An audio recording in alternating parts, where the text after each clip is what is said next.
This is the Sabbath School lesson for the fourth quarter, 2021.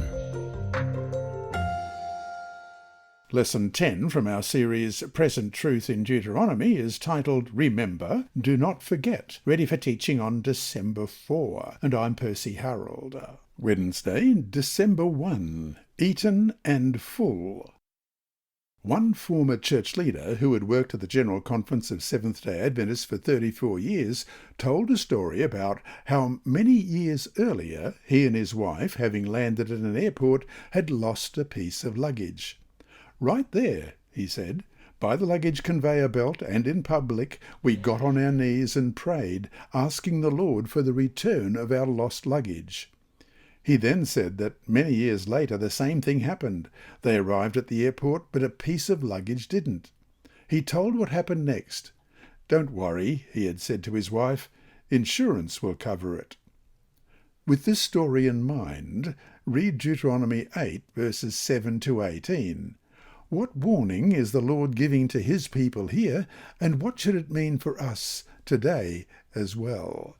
Deuteronomy 8, beginning at verse 7. "For the Lord your God is bringing you into a good land, a land of brooks of water, of fountains and springs that flow out of valleys and hills, a land of wheat and barley, of vines and fig trees and pomegranates, a land of olive oil and honey, a land in which you will eat bread without scarcity, in which you will lack nothing, a land whose stones are iron and out of whose hills you can dig copper.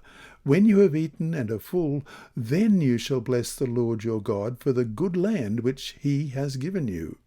Beware that you do not forget the Lord your God by not keeping his commandments, his judgments, and his statutes, which I command you today, lest when you have eaten and are full, and have built multiple houses and dwell in them, and when your herds and your flocks multiply, and your silver and your gold are multiplied, and all that you have is multiplied, when your heart is lifted up, and you forget the Lord your God, who brought you out of the land of Egypt from the house of bondage, who led you through that great and terrible wilderness, in which were fiery serpents and scorpions and thirsty land where there was no water, who brought water for you out of the flinty rock, who fed you in the wilderness with manna, which your fathers did not know, that he might humble you, and that he might test you, to do you good in the end.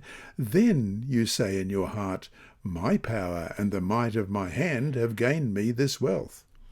And you shall remember the Lord your God, for it is he who gives you power to get wealth, that he may establish his covenant which he swore to your fathers, as it is this day."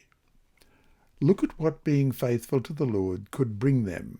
Not only would they possess a wonderful and rich land, and verse 9, a land in which you will eat bread without scarcity, in which you will lack nothing, but also they would be exceedingly blessed in that land, flocks and herds and gold and silver and beautiful houses. That is, they would be given all the material comforts that this life affords. But then what? They would face the danger that always attends wealth and physical prosperity, that of forgetting that it was only the Lord who gave them power to get wealth. Verse 18 of chapter 8. Maybe not at first, but as the years go by, they have all the material comforts that they need. They will forget their past, forget how the Lord has led them through that great and terrible wilderness, Deuteronomy 1:19, and indeed think that it was their own smartness and talents that enabled them to be so successful. This is precisely what the Lord was warning them against doing, and unfortunately, especially as one reads the later prophets, this is exactly what happened to them. Thus, amid this prosperity, Moses tells them to remember that it was the Lord alone who had done this for them, and not to be deceived by the material blessings that he had given them. Centuries later, Jesus himself warned in the parable of the sower about the deceitfulness of riches in Mark 4:19. So, to finish the day, no matter how much money and how many material possessions we have here, we are all flesh and blood, awaiting a hole in the ground. What should this tell us about the dangers that come from wealth, in that wealth can make us forget our need of the only one who can deliver us from that hole in the ground? This lesson was read by Dr. Percy Harrold for Christian Services for the Blind.